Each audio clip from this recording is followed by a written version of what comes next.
blah, blah. I really, after watching the trailer for 2 minutes, I was like, blah, blah, blah.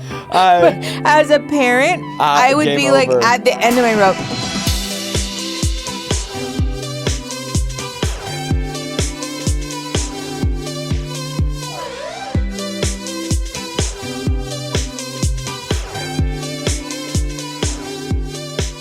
Funky, you look so cute. Thank you. I really like your outfit. I literally got up and I said, what is the loudest outfit that I can make? Yeah. And I think this is it. Yeah. And I love it. But it has the inspiration goes deeper than just that. Oh? Yes. Please tell me what this story Miss is. Frizzle.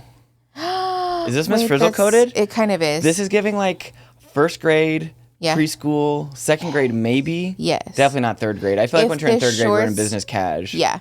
If the shorts were less hoochie daddy, this would be an outfit that like a third grade teacher would wear to school. Would this be a good third grade teacher outfit? Yeah. Yeah. I if think you didn't have hoochie daddy shorts on. Yeah, like I feel like I'm gonna talk to you about geography. Yes. Or like, but in the American way, where I'm not actually gonna really explain anything that well. Yes. Or like history, but I'm not actually gonna teach you any history that actually mattered None or of actually the how it happened. things that make America look bad. None of those things. But you would never do that though. I think the cloth stuff. I will say, I am caked up in these. I am. The bakery is open for business. It does outline your booty cheeks. I know. I feel like, I'm drawing way too much attention. But also, there's just so much. I can only fit so much. Because these shorts are technically correct size. Yes. It's because they're linen, my love. The linen. I'm not used to linen, and I'm loving it. All of my overalls are like linen. I know. Don't rub it in. Are you going to really rub in the overalls right now? No. All I'm telling you is that my overalls are either linen or pure cotton, which when you start the day, depending on the size that you have, like the shorteralls that I have, those ones like fit perfect. They're like snug and like hold themselves up. Yeah. By the end of the day, they're too short or too big, They're loose like and jeans. they fall down. They're like but as you wear them, they stretch and they get like the stretch is happening. Yeah, you have to like sort of mold them to your body. When I first put them on, I'm like, oh, these are not right. Yeah, not right. Initially you're like, is this right? But it will get better. Yeah, I'm Natural looking forward. fibers. I'm looking forward to wearing these out and about. You look very cute. I keep coming. What's that song? Not that I've been a nasty girl. Who's gonna match my freak? Yes, that. Yeah. But I think that. But Who's gonna match in our my case, freak? Yeah. Which is like who's gonna match our weird. Yes. I think that every night before we go to bed, and we get our little zoomies. Yes. I think we played charades for like 5 minutes while we were doing our mouthwash the other night. Yeah, while you were doing your mouthwash. Yeah. Yeah. It's very cute. Were we successful? We're pretty good at it. We're really good with our hands. Yeah. We're just gonna leave that there. Okay. First and foremost, I do want to address the thing. I think we should before you. We have filmed a few main channel videos at this point, the time that we're recording this, and I've talked about it there. So hopefully I'm not boring y'all to death with this. But I can't really emote very well right now. I didn't realize how much I emoted with my mouth. I feel like I've always known, but now that you can't, I'm like, yeah. I'm keenly aware, and also Same. at all times of the day now, I'm like, oh my God, you're so mad at me. You're so frustrated with me. Not actually, no, like I know you're not actually, No, but I didn't realize how much. I have a very flat affect. Yeah. Without like being able to move my mouth around. I didn't realize how much I look for. Yeah. It's like in Inside Out too, where they're like, did you see that look? Did you see that look? And they like zoom in. Yeah. Frame 64. Which, by the way, loved that movie. We made a whole main channel video about it already. It should be out soon. Am I a baby? Like from when the movie started, something happened to me, and I broke. Like something broke in my brain and my little heart. Because like even from the moment the movie started, and they're in the little control center, I'm like, I know. Nothing even happened yet. The movie's been on for 30 fucking seconds. You know what it is? What is it? You opened the floodgates. Oh, did I? Because I had them bottled up for so long. Do you remember when I was in therapy in like it was probably 2019. Okay. 2018 maybe. Okay. That I told you, I was like, I feel like such a fucking baby. Like I cry about everything all the time. Yes. And it was because I was doing work around feeling my feelings and not intellectualizing. Oh, yeah. And it's like a lifetime's worth of emotion that's been bottled up in there comes flooding out of you. You start crying about everything. But also it's kind of freeing. It's like very cathartic. Remember, to me anyways. The other day you asked me if I had any secrets from you or secrets. We were talking about the secrets from And I think I have one. I'll share it with you if you want. Yes. I don't care if everyone and knows. The whole internet apparently. I won't say exactly what show or whatever. I'm sure you'll be able to glean what it's from. Yeah. But there's a couple songs and they're just instrumental. They're like orchestral music. Yes. From one of our favorite animes. I know what you're talking about. Yeah. I'll just put it on. And I'll just cry. I love that. If I'm like really feeling like not demotivated, but like demoralized, especially like working on music and stuff. Yeah. And I'll be like, all right, you just gotta like crank out the feels. Crank out the feels. I have a whole playlist. It's called In My Bullshit. Yes. Maybe I'll share it if I remember. I'll link it in the description that I listen to when I am sad and either need sad music to cry to, because like you can't really just be listening to like the Joe Bros, or Katy Perry, or not listening to the Joe Bros. Neither of us have ever listened to the Jonas Brothers, and I don't know why that popped in my head. I have absolutely no good fucking reason. I was gonna say like Mr. Ives or something, but probably a good share of our audience is like, who is that? That's why I wanted to pick something that was I don't know why I said I've never listened to the Jonas Bros. I've never put them on a playlist. Also, I'm pretty sure, are all of them problematic or just the one? I don't remember. Sophie Turner? Is that who? I don't know. I truly don't know. Yeah. But yeah, I listen to a lot of like 90s like California rock, and that just doesn't hit the same when you're sad or when you need to cry. California rock. Yeah. Like punk, California punk. Punk. Okay, gotcha. Yeah, you know what I mean. We love punk. But yeah, I have a whole playlist and it's such a nice emotional release to just really let it all out. God, I could have been doing that this whole time and I was not letting myself. I know. It's like, what a waste of time. It's almost like if you learned that you were only like emptying your bladder half the amount this whole time. Okay, but for real, I really feel like sometimes I'm like, there has to be more piss in here. Yeah. Like, no, how do we keep doing this? No, we're not doing this. We're not talking about pee on the pod. No, we're not doing this. Anyways, we should circle back because I do need to tell people why I can't emote. Yeah, so I'm going to tell you guys sort of a brief and abridged version because it is kind of a long story. But basically, I have been diagnosed with something called trigeminal neuralgia, which is apparently a rare neurological disorder. Only for you. I know. That affects, typically it's people's faces. It's usually, like most often, on only one side of the face. For me, it's the right side of my face. That it's like terrible shooting. You describe it as licking a car battery. Yeah, it's because the sensation, it sort of varies. Sometimes if it's just like a little bit of pain, then it's just like pain through like the right side of my face. It sounds horrible. It's not a little bit of pain. It's a lot of pain, but it's just pain. But sometimes when it's like really bad, it is like an electric shock through the right side of my face. And the only way that I can describe it is like if you licked a 9-volt, like, you know, when you lick a battery when you're a kid, but it's like that, except if it were like the volume turned all the way up or the intensity turned all the way up. It's like a car battery.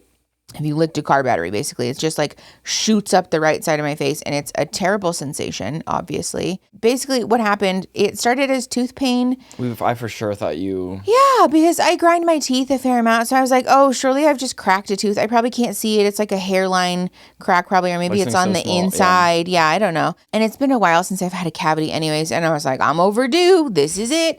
I went to the dentist, fucking joke's on me. I love that that's just her thing. It's like, oh, I haven't had a cavity in a really long time. I'm due. Yeah. Lucky me. Oh, nobody saw it. Also, another perk of this water, it's another hydrophobic. Perk of cotton and linen. Yeah, is it sort of glances off of you at first, which is quite nice. So our lovely dentist took all of the X-rays and like took little pictures. Even she did a very thorough exam. We have such a good dentist. Thanks, she's very wonderful, which is nice because I have terrible dentist anxiety. And she was like, "There's nothing wrong with your teeth." She was like, I can't help you. She did say, she was like, you know, sometimes people have like soft tissue pain. And so if it persists, you know, see your primary care. Which, joke's on me. I've had so many primary care physicians retire. I've never. Like one right after the other. It's very frustrating. So the way that it works for me is that there's like a network of physicians that are all kind of in the same thing. So even if it's like a different doctor's office, if it's within the same network, then they have your records. And so you don't have to like transfer. You're not like a new patient every time. Well, except that when your doctor retires, to put you on another doctor's schedule, they're like, well, you get lumped in with the new patients. So you have to wait months. So thankfully they were like, we'll see you mid-July.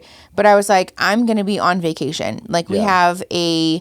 like, I don't know. It's like a really nice vacation that we have. Well, it's a work trip for you. It's a vacation for me. But it's been but it's like a very nice thing that I'm really excited about. And like, we've been looking forward to. And like, I really don't want it to be fucking terrible and filled with pain. So I was like, I'm going to be gone. Like, that's not going to work for me. Yeah. So I was like, whatever, make the appointment. I'll figure something out. And I tried to make an appointment with another primary care doctor, and that wasn't really working. So I was like, whatever, it's fine. I went to urgent care, and they were like, we can't really help you. They looked at like, you know, my nose and my ears, and he was like, maybe you have an ear infection. He like lifted up my lip, even though I told them I was in like 10 out of 10 pain. He tried to touch it, and I was like, excuse me. Yeah.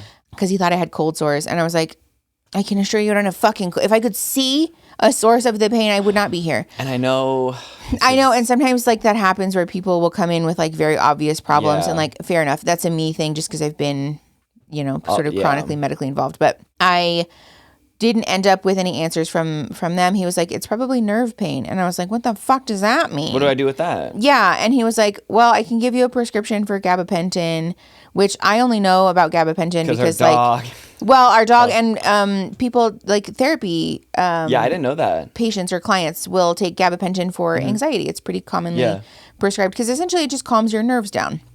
So I didn't really like connect the dots that it's like an anti-seizure medication and is used for like nerve pain. So I was like, oh, okay. So he prescribes me this gabapentin and says, you know, you need to follow up with a neurologist. And I was like, yeah, about that. How the fuck am I meant to do that? If you finding a neurologist in Tucson is a terrible business. It's really not. There's like 3 here, and their schedules are awful. Yeah. And you also got boned the last time you went to one. Yeah, that's a whole different story. I had a really negative experience with a neurologist that I've seen in the past. Shaky hands over here. Yeah.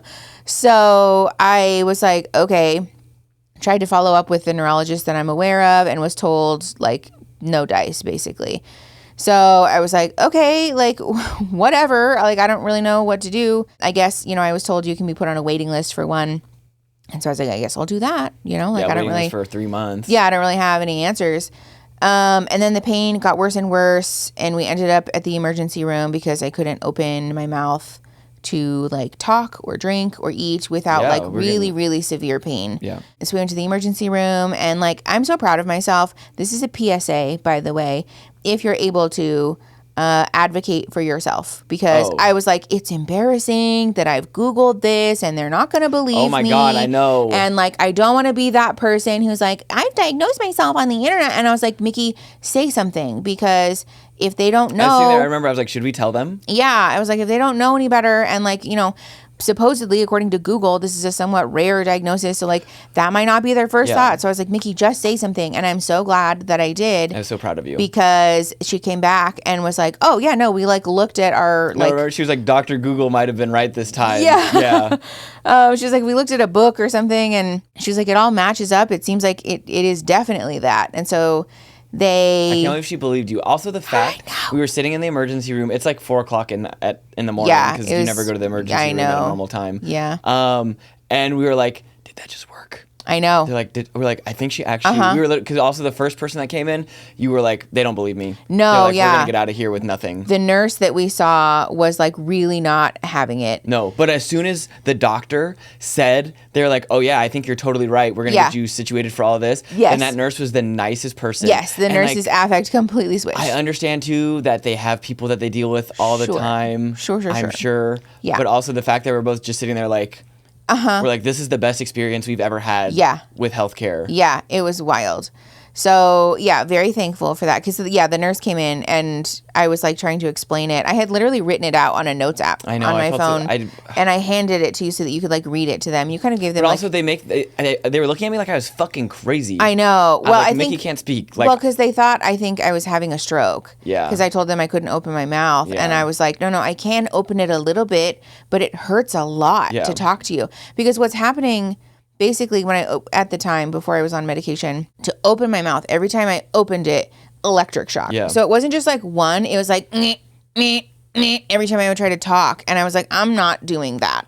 Like, it's terrible and scary, and also every time I do that, it gets worse and worse and worse, and like the intensity, it goes up and up. Also, like, job aside, like, because of course you would not get a condition for anything else other than the thing that you do most, which is like talk. Take my legs, take my arms. But like you do don't realize. else. I know. I would literally the worm thing. If you could talk, like I could deal with we could definitely do the worm thing. Yeah. But you don't realize how much we just yap and make noise. We're like little fucking birds in the house. Like we just. Yes. What TikTok did you hear last? When I couldn't talk, you were like, "Wow, I didn't realize how much we talk to each other," because I was just standing in the kitchen with you, like I'm cooking dinner and you're just I'm like staring at you. Am I doing something wrong? Or? Yeah, no, I just like was not in the mood to hurt because that was the myself. first real meal you were able to have. Like in a long, it seemed like a while. Yeah, I know. I'm just like shoving little bits of cheese in the back of my mouth. It's not funny, but it's kind of funny now that you have medication. I describe it as if another alien. But aliens were humans on another planet, but they came to this planet and they're visiting us, and we're like having like a foreign exchange student situation. Yeah. But it's like you've never ate, like you eat food differently on whatever planet you're from, and you've like never ate, so you're like, you're like, how do I use my teeth? I know. I just like shove it in the back. Cute. Yeah, because I can't use the right side of my mouth, so I'm just shoving food in the back left corner of my mouth. But, so thankfully the doctor believed me, and she prescribed me something called carbamazepine that apparently is like the gold standard treatment for this condition. Yeah. We also talk about, shout out to that fucking subreddit, all 12 of you guys. Fucking talk about the most niche and like helpful. Anytime that I have a question about something, I'm checking Reddit. And I know that it's not a reliable resource all the time. In this case, Reddit is like sometimes a toxic cesspool of bullshit, and sometimes it's super helpful information. That was like some old school, early 2000s forum vibes. It was. Like, it literally genuinely changed because you were able to like advocate for like what prescriptions you needed too. Yeah. So they prescribed me carbamazepine, and then they gave me a fucking giant dose of gabapentin. I didn't realize that it was that big. It or whatever, didn't they? Or... Well, yeah, that was the lidocaine. Oh, yeah. But yeah, I didn't realize the amount of gabapentin that they prescribed me was a lot, but apparently it is. Sleepy bean these days. Yeah, that makes sense though, because I was telling Aaron, it feels like the early stages of being drunk when it's like fun, and you're like, am I a little bit drunk right now? Yeah. Like that's how it feels. Which I'm glad that I'm not operating a motor vehicle at this point in time. You are princess. Yeah, but then they also aerosolized or nebulized some lidocaine, which was awful, by the way. I much prefer the liquid that you swish around. It's called viscous lidocaine. It's such an odd. It's such an odd. It's texture. So gross. Like when you use it looks like almost like it looks like clear glue. It does look like glue. It looks like you're eating glue. Yeah. Because I'm just like, you're supposed to use like, X amount of milliliters or whatever. And we don't ever have cough medicine in the house. We don't really care. No. So most people would just use like a little cup to measure like, I don't know how many milliliters it is. But not you, not my little pumpkin. But we don't have one. But we do have pipettes. I don't know why we have no cup for medicine, but we have pipettes. Because I went through a phase where I was making chapstick a lot. Oh, that's right. And so I was using it. Yeah, so we have leftover pipettes from that.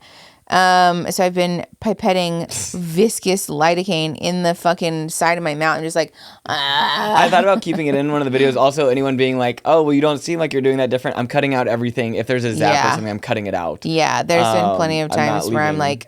Yeah. Not leaving a video of you and at your worst. Yeah. So, but yeah, that's the story, and that's where I'm at. Yeah. Thankfully, the medication helps a good amount. I still have like, they call it breakthrough pain every now and again. But if I don't move my mouth too much, then we're fine. I can talk and I can eat mostly, as long as I cut everything up into little bits or just chomp it with my left teeth. I'm like, is this your body? Is this your body's way of telling you that like it's time to take a break? Or I had that thought because Saturn is retrograding right now. This is how you know I'm like really off the deep end because I'm like, is this the universe's way of telling me that I should quit both my jobs? I'm like, no, you dumb bitch. It's just your body sucks. Obviously my body's telling me I need to quit everything.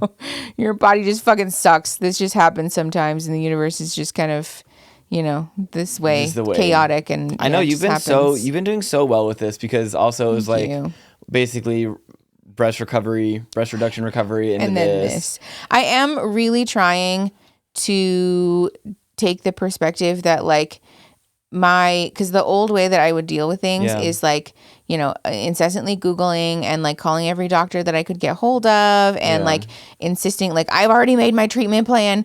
I know how to fix this. To approve it. Yes, just sign this prescription and like do this, do that, whatever. And like, I'm trying really hard to trust that like, I don't need to be in control of everything in order for things to be okay. It's so hard though. You know? It's so hard to trust. It is. Yeah. When you've been burned by the medical system, it's really hard. Yeah.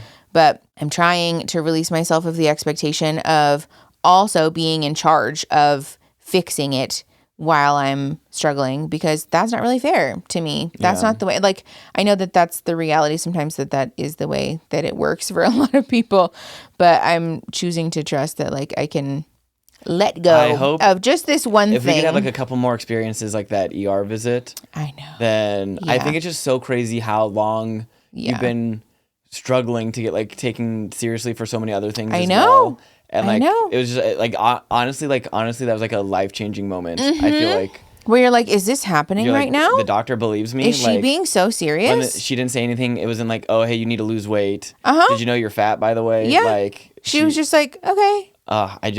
She was like, no, it definitely is that, like based on the symptoms and all of this stuff. Yeah. There is also, I think, an element of like diagnostic in the fact that the gold standard medication has like drastically reduced my pain. Oh, so much. Yeah. That I think is like kind of, I don't know, like good data to have that I'm probably going to present to a neurologist if I ever see one. Yeah. That we can't. But it's fine. Nothing for that. I thought it was really nice though too. The doctor was like, "Oh yeah, I went and actually researched." Yeah. Because sometimes I'm like, "What the fuck are they doing when you're waiting?" There's like that period of time where you like get the initial scene, and then they like just disappear for like an hours it seems like. Yes. And she's like, "Oh yeah, I was researching and looking up stuff for this condition." Yeah. And I was like, "Oh." Yeah. But I'm like, do they always do that, you think? We're going to do this. Yeah. She did tell me that there is something that they do in other countries that we don't have access to. They're having studies. Was it the nebulizer that she said? I thought she said that's what it was, or like something. She was like, I think that what she said is we can do the nebulizer for lidocaine here,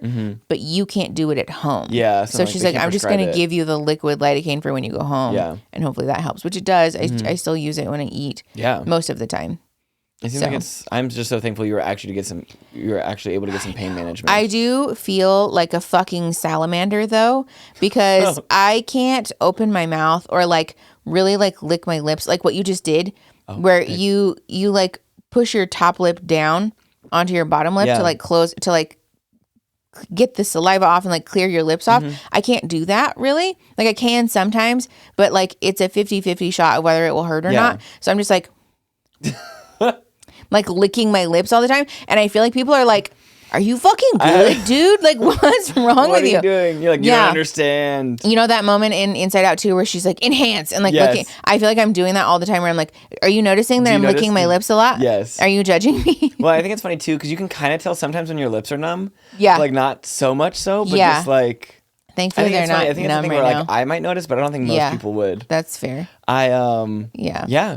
Anything. No, I think that's it for that. I just wanted to tell you guys in case you guys are like, why is Mickey being odd all of a sudden? Yeah, or just like not as expressive as I normally am, because obviously on camera I'm like usually emotionally affected. I think that's the worst thing too. We said like smiling kind of, which is like the sad. That is like the saddest thing I've ever heard. That like smiling like actually kind of hurts you. Yeah.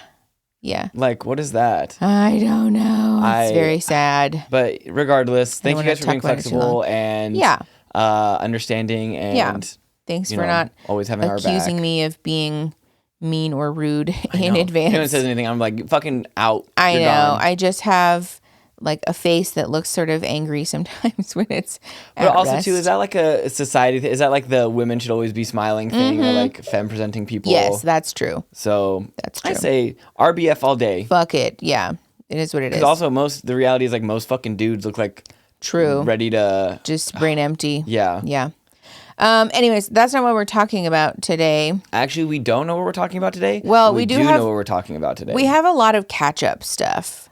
So first and foremost, we talked about Matt and Abby on a recent episode. I don't even remember how many episodes ago that was. I don't know. Recently. We've been like prepping content so that we can go on fucking vacation. Yeah. But we talked about, that was a good snap. We talked about Matt and Abby on a recent episode, and we want to revisit it because you guys left some comment. You guys were talking about other videos where there's even y'all more have the tea worse that we didn't know.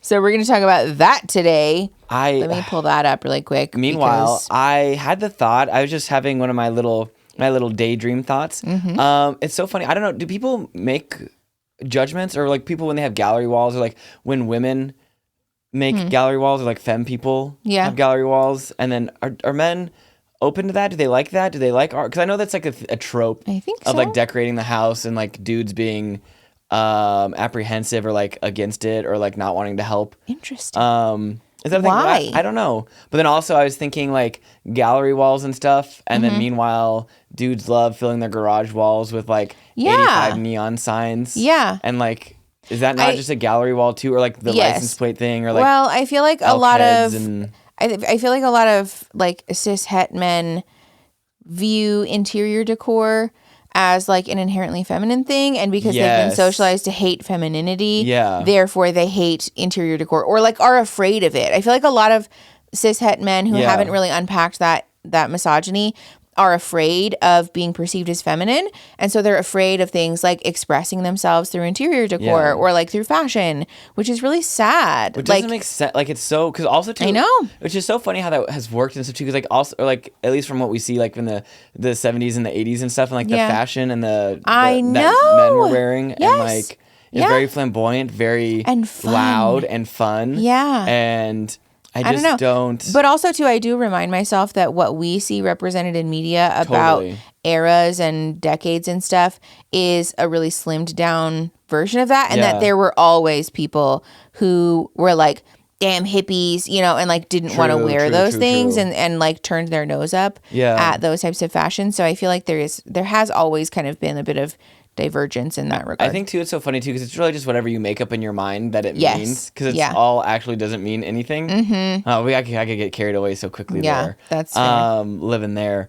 But I just thought that was an interesting little I really like our gallery wall. Oh, I do Somebody too. I love left a comment actually asking like how we did that, and I was like, I don't know how to answer that because I just kind of did it either. Like, I think we basically just filled in pieces with your own art. Well, and we just kind of made it up as we went along. You know. Also, it's gotten so difficult. Also, too, like it takes a lot, especially because we're working on another one in our house. It takes a while. It takes like probably a couple like months, if not like before years. you find a piece that really. I think my advice would be to look for things of varying sizes and textures, but also to be patient. Like, especially if you're looking at thrift store stuff. Like, I know some people like to buy the gallery wall sets off of Amazon, and like, I'm not judging you. That's fine. I get wanting to have like a finished wall. Of course. But I think if you're wanting it to be like things that really speak to you and things that you've gotten from like thrift stores and whatever, like the wall will be unfinished for a while. It might be empty if you want to just leave the stuff off. But like for us, like we just have the stuff on the wall and it's just like half empty, you know, and like we'll fill it later. I don't know. I think definitely the like you kind of just have to be okay with it being unfinished. Like it's a work in progress. Also too, I feel like you find better pieces when you're not looking for them. Yes. Like I feel like anytime we found something we fall in love with, we're like, we weren't even looking. But yeah. Okay, I found the TikTok. Okay. Are we ready? Am I watching it or are you watching it, holding it? I've already seen this, so I think you should see it. This is Matt and Abby talking about the postpartum period. It's the very Aaron first gonna one. Get frustrated? So this is them talking about after Abby gave birth. The first one? My wife was ready to leave the same day she gave birth. The hospital staff said that the minimum stay for a C-section was 48 hours. It put our marriage to the test. It wasn't the hospital staff. They were great. We were just sleep deprived, and my wife was dealing with the intense hormone change that happens postpartum. But worst of all, there was breastfeeding, which... Worst of all, there was breastfeeding. Isn't that normal? This statement of like the minimum stay for a C-section was 48 hours. Also, have you seen how many layers you have to cut through to get a C-section done? Yeah. It's genuinely horrifying. If you did that to a man, they would be done for a year. Yeah. I would PTO, you'd get a parade. there would be whole industries dedicated to your comfort and joy after something like that. They would have machines that would walk you for you or something. Like, I feel like truly. Also, how much how much muscle you have to cut through. After carrying a baby for 9 months, where that's already stressed your body, your center of gravity is off, so it hurts your back, it hurts all your joints. It's sometimes ripped your abdominal muscles in half on either side of your stomach because it has to expand so much that after all of that and the hormone changes and your body being basically used as like a parasitic host to this thing, that now you have a parasitic relationship. I mean, it is like literally, if you didn't know this, I learned this and it changed my life. Babies will suck the nutrients out of your body if you don't provide them with enough of them. Which is why prenatals are so important and stuff. Yeah. So like calcium, it will literally leach the calcium out of your bones in order for it to continue growing so that you have less calcium, but it takes it, which is why it's really important to have like prenatals and to be checking your nutrition. It's actually really impressive. I know. Also so But scary. after all of that, you get your body, all of these layers cut into, baby ripped out, stitched back up, and they're like, 48 hours, you can go home. Like 48 hours, that's it? That's it? That's what I'm saying. That's what I'm saying. But so this statement of 48 hours is the minimum stay and that put our marriage to the test is what is what perked a lot of people's ears up. Like, what do you mean? Which really caused us to butt heads. It was really important to my wife that she breastfed our baby, but it was really important to me that our baby got fed. There were long stretches of time where my wife tried super hard to breastfeed, but her milk hadn't come in yet and our baby refused to latch. He would scream and cry and the tension in the room got extremely elevated. Okay, I offered to give our baby formula. Important context here is that when babies are born, I didn't know this, I had to look this up. Okay. When babies are born, their tummies are teeny tiny. Their actual stomachs, it's the size of a pea or something. It's very, very small. That makes sense. So the amount of milk that they need is very, very little. Makes sense. When you're immediately postpartum in those first like few days, your body produces something called colostrum.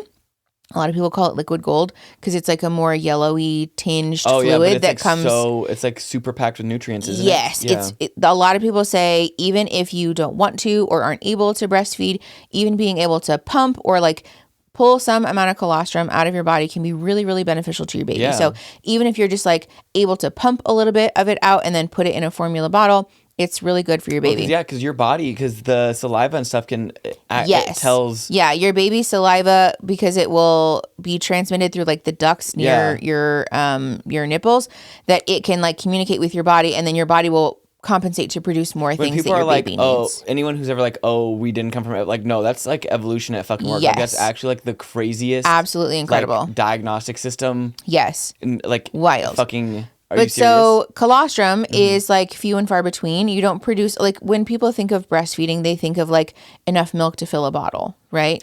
In those early days, that's not what your baby needs. You're producing enough colostrum for them to fill their teeny tiny little bellies, and like that's it. My impression is you're getting the that's enough. The pumps were going. So you're not meant to be breastfeeding 6, 8 ounces, 4 ounces, 3 ounces, whatever of breast milk. You're meant to be just producing enough colostrum to fill their teeny tiny little bellies and give them like the nutrients that they need, basically. So her not like producing enough milk is like not a thing.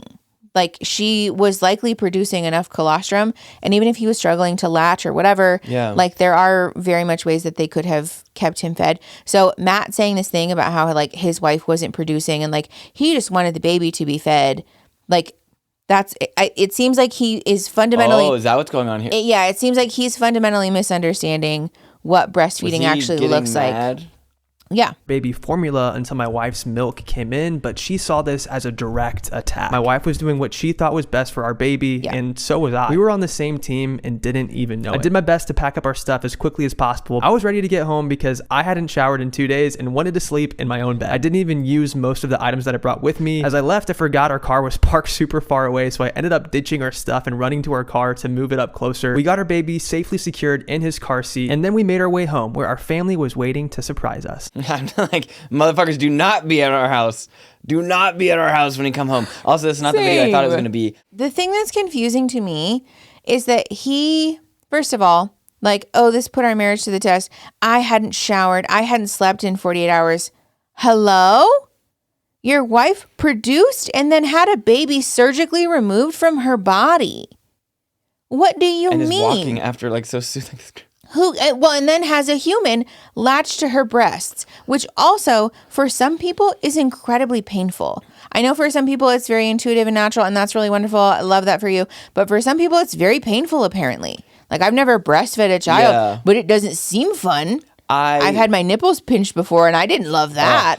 I was recently, I had an experience recently where someone had a newborn, and people were asking how it went, how the obviously went. And the person who had just had the newborn was like, actually the baby's been sleeping through the night. Like, they've been doing really well. Yeah. And all of the other parents were like, fuck you, like, just you wait kind of a thing, yada, yada, yada.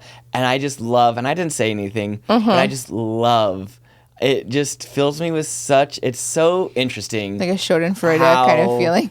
It's like, if you're not having a miserable experience like we did, then it's like, then fuck we hate you. Yeah, like your experience, like it's like almost like your experience is invalidated now because you're having an easy go of it. Yeah. So like it makes it whole like, well, you didn't really go through it then. Yes. Like it's just this funny like disaster or like shared trauma thing. I think it's that thing too when people are like, oh, you have to have a baby. I feel like secretly deep down sometimes people are like, I want other people to experience the misery. Sometimes I think that's definitely true. That goes through it, because it is a hard sure. But I think it's just funny how men will center themselves in this situation when, like, ultimately the person who's having a difficult experience is the person who birthed the child.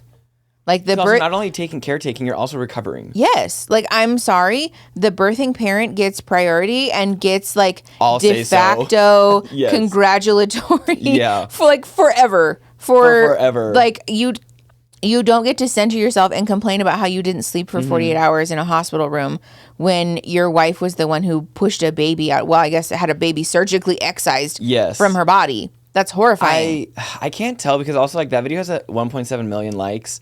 And it's just this continuation of, I feel like we're just like in the rage bait era anymore. Yeah, definitely. Like I feel like it has become such a thing, especially with that, we saw that video of, I don't know if it was true or not, that woman who said they charged someone for babysitting someone else's kid. Oh yeah, not she charged someone for like a play date. Yeah.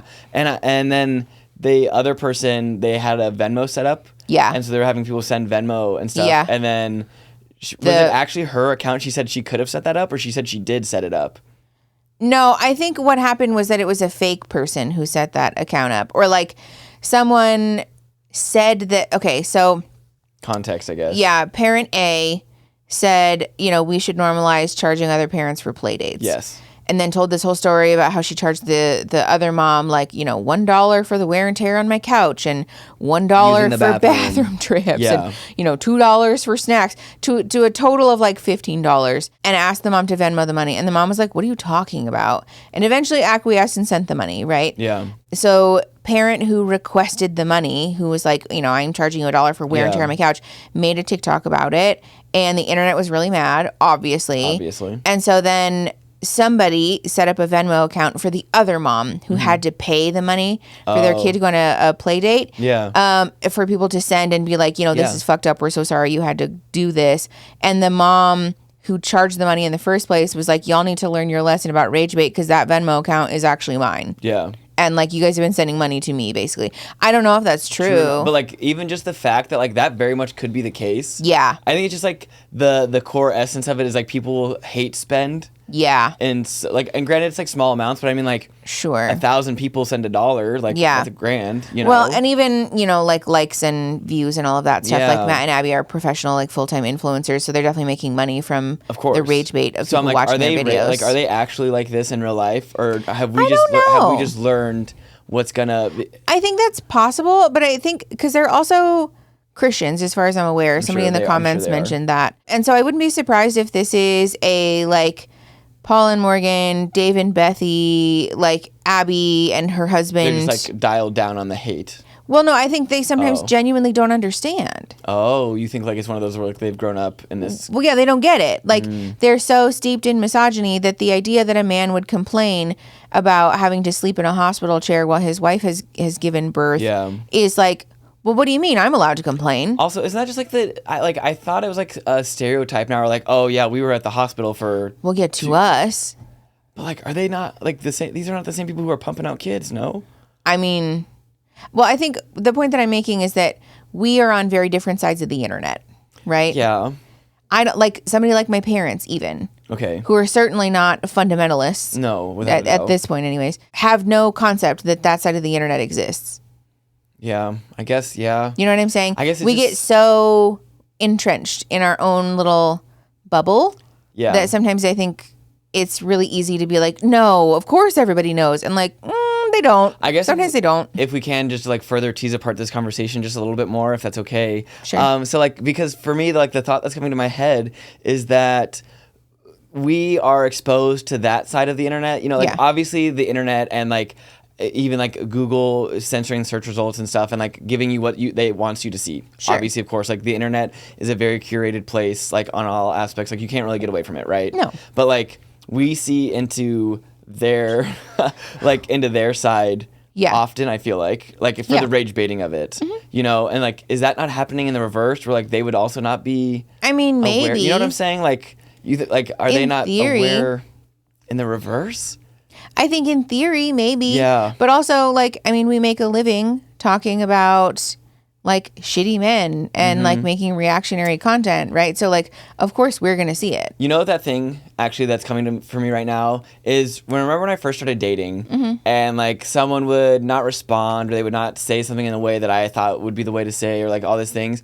And you're like, you would remind me like, oh, I don't think they care that, or like, you're like, I don't think people think that much about it. I don't think people care that much. Yeah. Nobody's thinking that deeply about it. You're right. Because also too, in a place of privilege, especially these people, like I think it's just important to remember that these are the people who live and die on the hill that a woman's fundamental purpose is to be a wife and to have babies. Yeah, I think you're right. Actually, I think it's the idea that a male partner would be being mean to her by not considering her wants and needs first and foremost is very foreign to them. And also, I think even if they are being exposed to like quote unquote our side of the internet, it's often through this lens of like, oh, they hate men so much that they want men to never complain. These like weirdo libs think that like men complaining is them oppressing their wives. Not being able to say the M word in therapy. Well, and it's from this like very hyperbolic and sort of fake like exaggerated point of view, where like they take a concept like feminism and say you hate all men and want all men to die. Sure. Like no, we just think that men are fundamentally unsafe because you've proven yourselves to be so, and so therefore we're choosing to not like engage in relationships with you, for example. You know, it's just so interesting to me. It's the thing too where I'm just like giving entirely too much credit. To people who would never. They're not thinking critically about it. They're seeing the content that's being presented to them from this very hyperbolic perspective about like, you know, feminists hating men and wanting all men to die and being like, I'm gonna start just treating them like the dad from The Secret Life. Yeah. And just being like, and where you're like, is this a real person? Like, is this person really acting like this? And like, oh yeah, they actually are. They do. And also now that I'm thinking about this too, because we talk about the characters on that show, because it's written from a Christian lens. And being like, oh, like this is not satire. No. Like they actually are writing this and like this, like I there think were dad, real people who were like, like I think, love this. Yeah, I think Amy's dad actually is written like, like not as someone not was a bad like, oh, that character is so totally my dad. Yes. Yeah. In a good way. In a not Yeah. That's what I'm saying. That is the wildest shit I have. And I think especially because of the nature of my job too, like we will sit and critically analyze media and be like, why was this made? Who made this? From what perspective? What were they trying to achieve? And a lot of people are just like, like staring. I know. You know? We talk about that all the time too. When we're like, people are people watching stuff? It doesn't matter. No. I know. I think, you know, because media for a lot of people serves the purpose of being escapism. Yeah. That's a large part of its purpose. Oh, actually, speaking of, did you want me to talk about that thing I was talking about with the boys? Or? Yes. Oh, you want me to talk about that? Do. Oh, yeah. Yeah. So obviously, I do enjoy watching The Boys. It's satire. It's much like It's Always Sunny in Philadelphia. You don't have to justify what you like. Oh, no, I'm just gonna give it some background. Okay. Albeit graphic as fuck in the way Amazon does things, but like it's fun. It's no different than like anime. It's just real. Sure. You doing okay? Yeah, it's fine. Okay. But it is on this last season or the current season that they're working on right now. Homelander is like a raging narcissistic fucking Republican coded, like genuinely his terrible name is person. Homelander. He's from the home, like it's very like Nazi coded. Yeah. Like I thought it was very. It's also funny this season, the like right-leaning people realizing like, wait, is this play about us? Yeah. And like, yeah, bitch. Like, have you guys like? There were literal not like there's literally a Nazi character in the last season that he fell in love with. Yeah. And then also, yeah. But no, anyways, they think that that's not them though. That's what I'm saying. But as far as like talking about media critically, I was just filling Mickey in because I thought they did a really good job. So Homelander is like the strongest superhero, the strongest soup in the universe, can't be killed, nothing can hurt him, yada, yada, yada. So anyways, there's this whole thing about him, like, we're kind of like learning his background story, and like they basically treated him like a science experiment and kept him locked in an underground science experiment bunker. Lots of like thing, terrible human experimentation kind of vibes. Very classic tropey stuff or whatever. And so he goes back. He has like a homecoming with the scientist that treated him like shit and like abused him essentially as a child. And the only weakness that Homelander has or seems to have is his need and desire for love and affection and for validation from the like everyone from like the humans. Well, and this is what like the scientist told him, that like they can't find a weakness for him except for that, right? Yeah, like his need for validation and for love. Yeah. And like obviously we find out about that. That's kind of been like the underlying context, but they really just said it out loud, very clear. Like that's the only thing. You're not getting it. Yes. Or like for the audience. No, I know. Yeah. So anyways, like he goes back, and essentially like all of these horrible traumatic things that were done to him, when he was a child, that he essentially does to the, I'm not going to go into graphic detail, but like does to the like scientists and like make them realize, because also too, there was an interesting moment where like these things that were so horribly traumatic to Homelander growing up and were like ingrained, like just burned into his brain. And he asked the scientists about it and they're like, I don't remember at all. They were like, that was another Tuesday, dude. Yeah. They didn't say it that, obviously. No, but that's the energy. But also, too, like, he was like, isn't it so funny how something that was so hurtful and, like, poignant to me is just, like, another fucking day to you. Yeah. And albeit, like, it's horrible and awful, his character and stuff. But I think it's just really, they did a really good job kind of covering, like, the childhood trauma, I think, of, like, things that, like, seem like just another day to other people, but can like so quickly change your outlook on like your life for forever. I tell my clients that all the time, that like it's painful and difficult, but unfortunately the reality is that like the axe never remembers, but the tree never forgets. And like that's why having that's a good saying.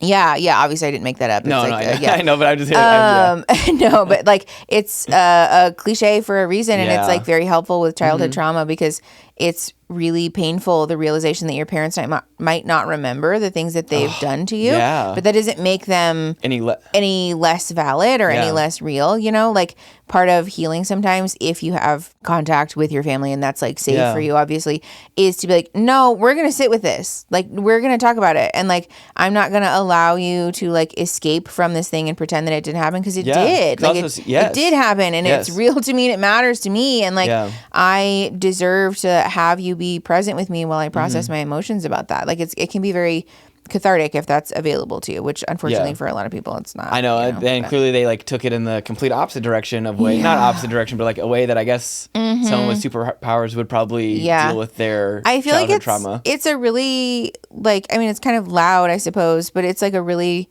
I don't know, poignant way to talk about the way that Republicans and like the far right deal with things, though. You know, lack of.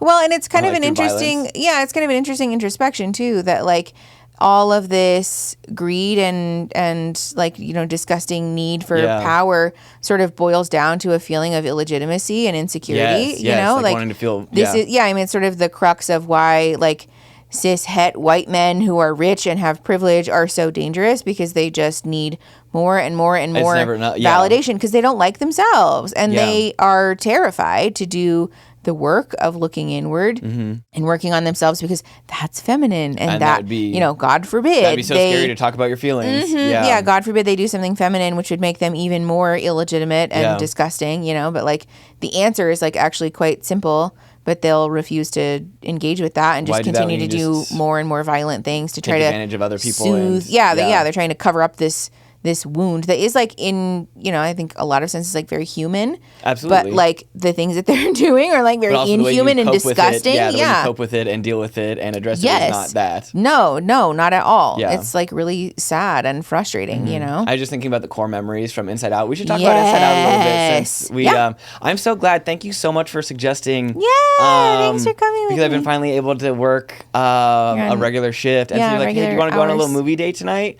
And I was like, fuck yeah, I want to go see Inside Out. Like, also though, oh my God. Kids, if you're watching this, sit down. Come here and sit down. I'm going to tell you a little story. I'm going to tell everyone a little fucking story. What?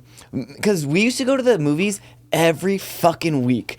Every Friday during summer. Like, that was the thing. That was the thing we would fucking do. It's like what you did. We would play shirts and skins at basketball. We'd get sweaty and we'd be bumping, very homoerotic, very Top Gun. And then we'd go in the pool. And we would light shit on fire and ride our bikes. And that's what you do in the desert. There's not a lot of stuff to do. We're not like big fires. Don't light things on fire. It's dangerous. We buy little fucking little firecrackers, and we tape them all together and see what happens when you put them all together. Nothing really extra happens. And then we would go to the movies every Friday. We went to the movies, and for you and me, the tickets were like, what, $20? To be clear, I was not involved in the shirts and skins situation. That was you and your friends. That was my friends, yeah. We would go on dates to the movies, though. Yes, we would. But I was going to the movies several times a week. But generally speaking, we'd probably get out of there for $30-$35. With food. Yeah, with food, with drinks. For 2 pizzas. Yes. 2 pizzas, 1 bucket of soda, and a Smart Water, it was $60. Yeah. And the tickets, obviously. And I am so sorry. I feel so genuinely sad. I'm so thankful we're not having fucking kids because it crushes my fucking heart. I know. Because I was like, genuinely, if I wanted to take you on a date to the movies, like I would have. As a kid, with how the prices are right now, we couldn't afford it. I know minimum wage is like maybe a little bit more, but like, is it? Even us going as adults, I was like, God damn. I was like, I know. It's like a little bit of a we could have had a really nice dinner for $60. But also, we weren't at a luxury movie theater. We weren't at one of the fucking sit down, have a full course meal while you're watching the movie. Because there is one here in Tucson that has like, waiters and cocktails and like super fancy food. It's like very, very nice. But it was just literally snack bar food. Yeah. Those words did not want to come out of my mouth. That's fine. I think I genuinely am getting worse at speaking the more I speak. Did you know that's potentially a long COVID thing? Oh, that's so good for me. Yeah. Love that. I read that the other day and I was like, I sometimes feel like I have maybe so much trouble. Maybe that's why. Maybe it's not the ADHD. Whatever. But anyways, it's anyone who goes on dates to the movies and stuff, or anyone who's younger, I know our audience isn't necessarily like that age per se, but also like you kind of are at the same time. Yeah. But also I think it affects us all. And it's just so fucking telling that like, I'm like, damn, especially here in Arizona, like, what are you meant to do? It's like cheap. There's AC. You're out of the sun. Yes. And like it's a fun, cheap way to like just fuck off, like turn your brain off for a little bit. And it's not a fun, cheap way anymore. No, me and my friends used to mall crawl when we were in middle school. Yeah, that was what we'd do. We'd have one of our parents drop us off at the mall, and we'd be like, there. "Go away. We're so independent and adult." And then we would, walk around and we would window shop and we'd be terrible menaces. I remember a budget of like $20 to $30 for the things that I was going to buy for the whole day. And you probably could have got food with that. Mm-hmm. Yeah. We went to the food court and then sometimes we would go to the movies, But like you can't do that anymore. Like you really can't. That was like 10 years ago. Like that's not that long. No. Maybe like 12. I were older than maybe. Yeah, okay, yeah, that's right. Like 10 to 15 years ago. But still, 15 years, even 20 years is not enough time for prices to have raised to the point and wages to remain essentially the same so that you literally cannot do. Yeah. Because also, too, can we talk about how this is literally just hostile architecture? Again. Yeah, again, and like always. It's also not lost on me that like Imani from Crutches and Spice talks about this all the time, that like we as a collective are not connecting COVID and like mass disablement or mass disability enough to the things that are happening socially. And like this is very much that like we as a society criminalize loitering and existing in public if you're not spending money on something. And then we had this mass disabling event where millions of people either died or are now unable to work and can't exist in public because disability income is a fixed income that is never enough fucking money to live. And so those people are being criminalized now. Like, this is literally like a disability issue. This is why, by the way, we talk about on the channel, it's so important. If you don't care about disability rights and activism now for yourself because it's not affecting you, it will. It fucking will one day. At some point. Also, Jesus Christ, like, it could happen. Like, you just wake up one day. The face thing was such a good reminder that, like, my body could just quit. I could just wake up one day and it could fucking quit. It could decide to stop working. Like, my God, I'm not saying I'm disabled, to be clear, but, like, it could happen, like, very easily that, like, sometimes for unexplained and like uncurable reasons, people's bodies just stop working. Yeah. And, like, long COVID is a big part of that right now, too. That's the other thing, too. It's like, it's not like you were, like, fucked up or, like, doing drugs or, like, something happened or, like, you were putting your body into the ground. No, there wasn't like there was an injury or, like, I was fucking around and hurt myself. Yeah, this just happened. Like, also, if anything, you've been taking more care of your body now. Literally. Because you've been recovering from your surgery. Yes, I've been very gentle with it. But anyways, to the fun stuff. Inside Out was so good. Inside Out was genuinely really good. Like, I don't know what Pixar. It was very, like, warm and fuzzy. I know. It was sweet. Which I loved anxiety, actually. I don't love anxiety. I do, but I did resonate. Character. I did resonate. I did resonate. I tell you what. Yeah. Honestly, I love sadness so much. I just think she's so relatable. Phyllis does such a good job. I know. I can't get Phyllis from The Office out of my head. But also, it's like so, yeah. No, it's so on brand for her. Yes. Also, I just love that she consistently has to be like persuaded into things that she's like, no, I don't want to do that. Also, the hockey is a metaphor. Me, always me. I know. The whole like, the watching it go from like, this isn't a game, this is a sport, and I was like, oh no, I know, that was the saddest thing. No, stop. That was the saddest thing It is a game. Like, it is supposed to be fun still. Yes, also you're just a baby. Also watching her shun her friends, but also too at the same time that scene where they're taking the photos and the teacher's waiting, and they're just like, oh my God, and they're like, oh no, this is so fun, this is so fun. And Oh like, no, God. Anxiety. I know. Anxiety's like, maybe I'll take care of that from now on, and it's like.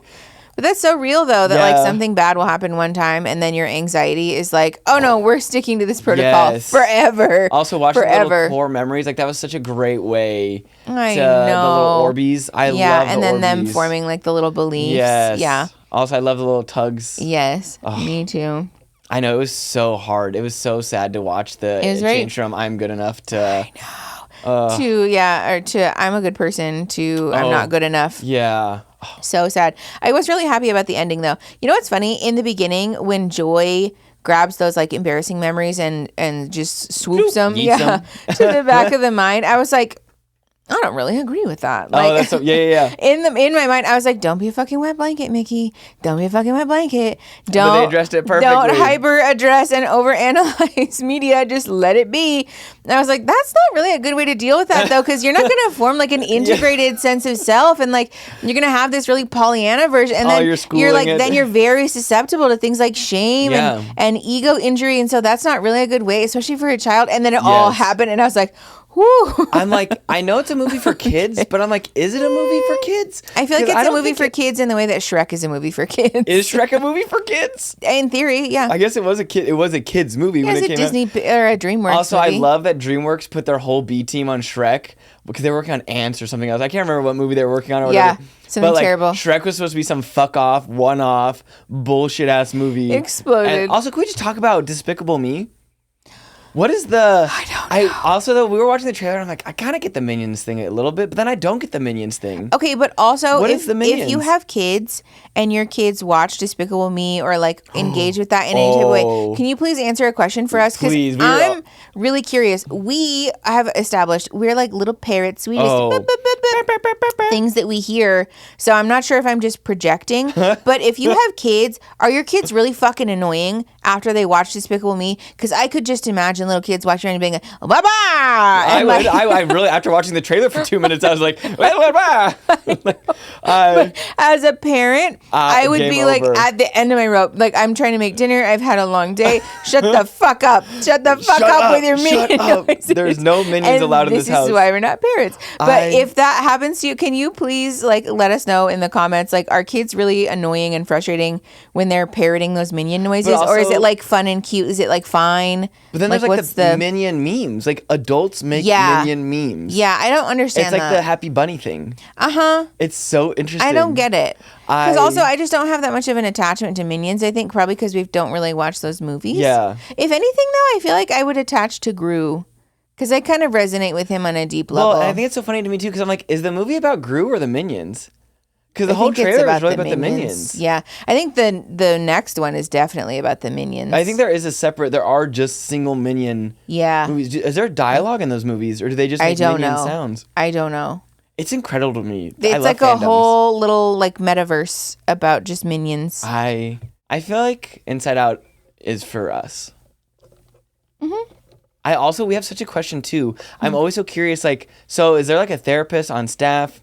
Is it just because it's written and directed by a woman? If you guys are in the know, please also tell us that. Like, how do they know? Because like it was very on point. The projection, the sarcasm stuff. The projection thing was so funny. I love that scene. That was so good. As we were watching it, and they're drawing these little drawings and then projecting them up onto the thing, I was like, a projector. I was like, this is such an inefficient way to do this. And then I was like, oh my god, they're projections. It's not an inefficient. It like dawned on me, and I was like, oh my god, they're literally making a joke about you projecting your shit, and it's so funny. I love anxiety. Just be like darker. Worse, make it suck more. We need more worst case scenario. For real though, I really do find myself, I'm like, if I don't do this thing exactly like this, then for the rest of my life, like if you don't make the Thunderhawks or what are the Flame Birds or what are the Flame Hawks, I think. The Flame Hawks, the Thunderbirds. Then like you'll have no friends for the rest of your life, and it's you'll like die alone. It's like in high school, I used to tell myself like, oh man, if I don't have sex this year or something, then no one will have sex with me for the rest of my life, and then I'll end up because the 30-year-old virgin had just come out, or the 40-year-old virgin. Is 30. Had just Aaron. come out. Oh, also funny was Steve Carell had come out, and I was like, and then I'll end up like Steve Carell, and I'll never have sex, and then I'll think boobs feel like sandbags.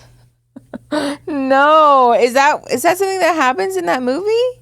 Well, I think they ask him. I think they're just like having like a dude bro conversation. Yeah. And then like, yeah, you touched any good tits lately or something? And then they're like, yeah, I just love when they feel like sandbags. Ooh. Like, he's never. Yeah. Yeah, and they're like, and everyone just looks at him and they're like, what? Ew. And then they realize and figure out. I haven't seen that movie in years, to be clear. Oh my god, what a strange premise. It is kind of a strange premise, isn't it? It's also interesting too, like how culturally not relevant that would be now, because like sex work is as prevalent as it is, and it would be like in theory relatively simple to be like, just hire a sex worker. Like, also, if you're really that serious about not having your virginity or whatever, just hire a sex worker and be done with it. You know? I know the term hooker is like super offensive and stuff. Yes. And like in The Sweet Life or The Secret Life, I keep calling The Sweet Life of Zach and Cody. I know. It's The Secret Life of the American Teenager. And they just like, they're like, yeah, and you're dating that hooker. I know, they keep saying it. I'm like, oh my god. It like makes me uncomfortable when you say it. Yes, I know, it's so bad. I'm like, why do they keep saying it? But they save us so much vitriol. Yes. Like, guys. It's very much written by Christians. I'm going to make a main channel video about how Christians are trying to indoctrinate our children through media. They're being so quieted. They have no voice. They only like they're being oppressed. Christians are being forced out of mainstream media. Of course they are. Totally. Granted, the show is like probably 12 years old at this point. 2008, so 16. Woo, it's older than that.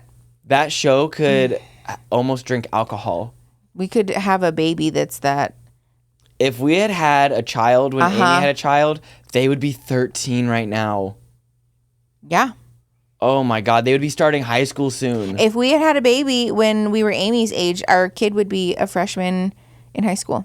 That's crazy. I just said that, and then you said the same thing in another way. No, you said they'd be 13. 15. 15. 13-year-olds don't start I don't know how to do math. I forgot how old I was. That's why I was like, no, that's wrong. What's my age What's my age again? Yeah, no, our child would be starting high school. It's a good one. It's a good loopy punky.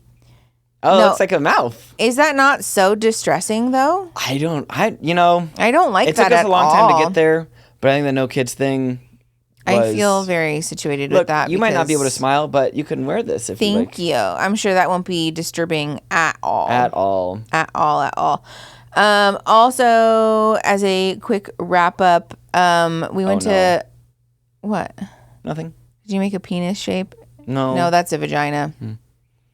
natural. I don't know my fruits. I don't know my fruits. No, Hannah and I went to VidCon this you want to talk past about week. VidCon? That was also part of the stress of the mouth thing, is it happened literally 24 hours before I left. And I was like, I can't go to VidCon if I can't open my mouth.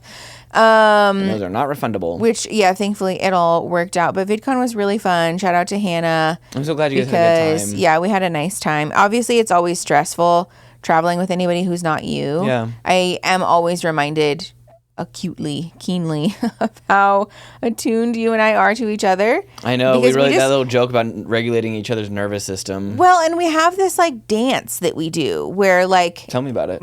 We just have like a routine of like, okay, so we get up and then, you know, we do this and we do that and then it's time to eat, and like you can just feel it. No, we have a way of we are particular. Yeah, well, you can feel it when like, okay, we need to rest, or like, okay, we need to eat, or like, you know, we're bored and so we need to get up and like do an activity or something. There's just like a way that we are, and like also too, if I'm uncomfortable or I'm like pissy because of my clothes or whatever, you're like, you need to change.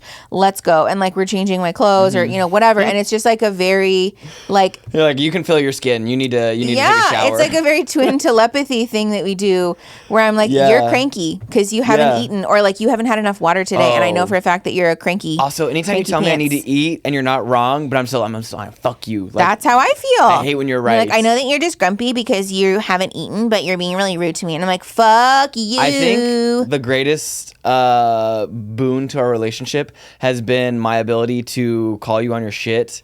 Yeah. Because damn.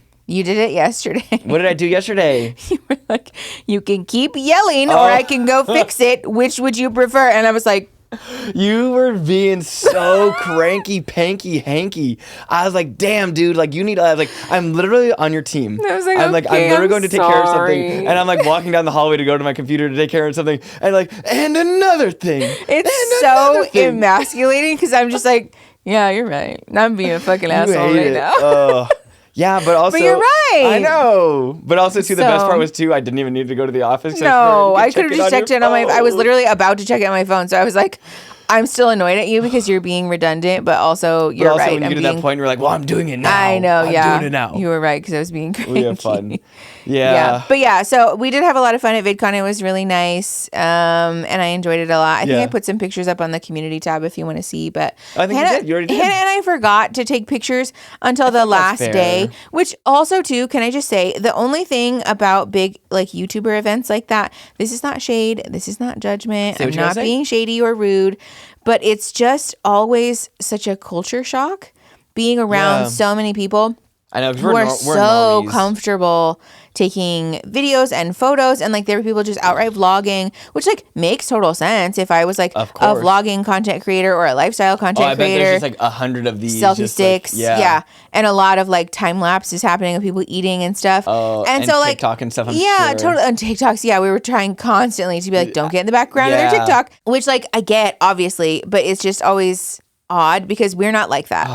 In our day-to-day life outside of this office, we do not film things. Like I don't like it. We film our pets. Don't want it. I literally filmed a vlog one time in my entire life to talk about my self-care routine, and it made me very uncomfortable, and I was like, I'm never doing that again.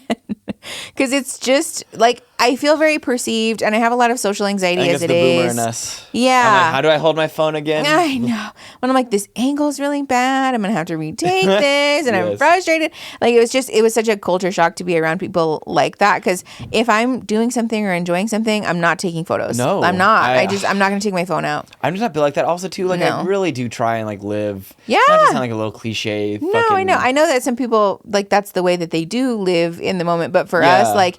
It's really nice to be off of my phone. Oh, I was talking about like being in the moment. Like, no, I know. Oh, yeah. I'm glad you went though. I think it's good for us too. Yeah. I think. So I think that probably wrap it up. I think that wraps up our episode. Going to be gone for a little while, guys. So when you guys are watching this will be our last episode for a few weeks. But then stay tuned for episode 50. We'll be back for episode 50. We made it. Also, can we talk about? I am so incredibly proud of us what? Because we have filmed straight. Like I don't think we've missed an upload. Yeah, for like I don't think so. 49 weeks. It's a long time.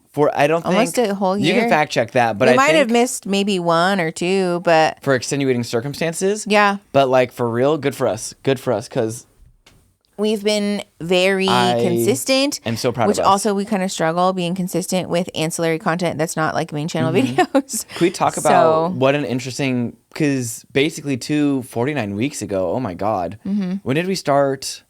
How long is 49 weeks? You know, I'm going to get us on another tangent, and then I'm going to be editing this video for like ever. Yeah. Not really. Actually, I love editing the pods. Anyways, so we'll be gone for 3 weeks? The month of 4 July. weeks. The month of July, really. And the little bit of August, too. Yeah, but we will be back. Yeah, Please we'll be back tuned. for episode 50 with a bang, but we're taking a vacation. Yes. And we're giving ourselves an out to take a selfish because we thought about prepping content in advance. It was really stressing us out because 3 weeks is a lot of also. Well, and then we have main channel stuff and like filming the sponsorships to go with all of that and like having to get everything approved and scheduled. It's really a lot of work. So if you want to support the pod, you can like the videos and subscribe. Please. You can also join our memberships. When I'm not live streaming, obviously our membership count goes down. Oh, do you want to talk about the announcement? Have we decided what we're doing yet? I have not decided yet. Oh, then we will not talk about it yet. Stay tuned for new announcements. But if you want to support the channel, especially while I'm not able to live stream and stuff like that, because quite honestly, I don't know if I can talk for 6 hours with my fucking mouth like this. You can join the memberships. You can leave us like super thanks and all of those things. We appreciate you very much for doing that. It helps like a lot. So, honestly, just watching, and thank you guys so much for being here. And honestly, just hanging out, the comments, the community really is like the thing we could like. Yeah, hanging out together in the comments and in our Discord server and all of that is like so life-giving and wonderful. So we love you all the most. Love you all the most. We will see you for episode 50 when we come back in August. And that's it. We'll see you next time. Yeah. Okay. Bye.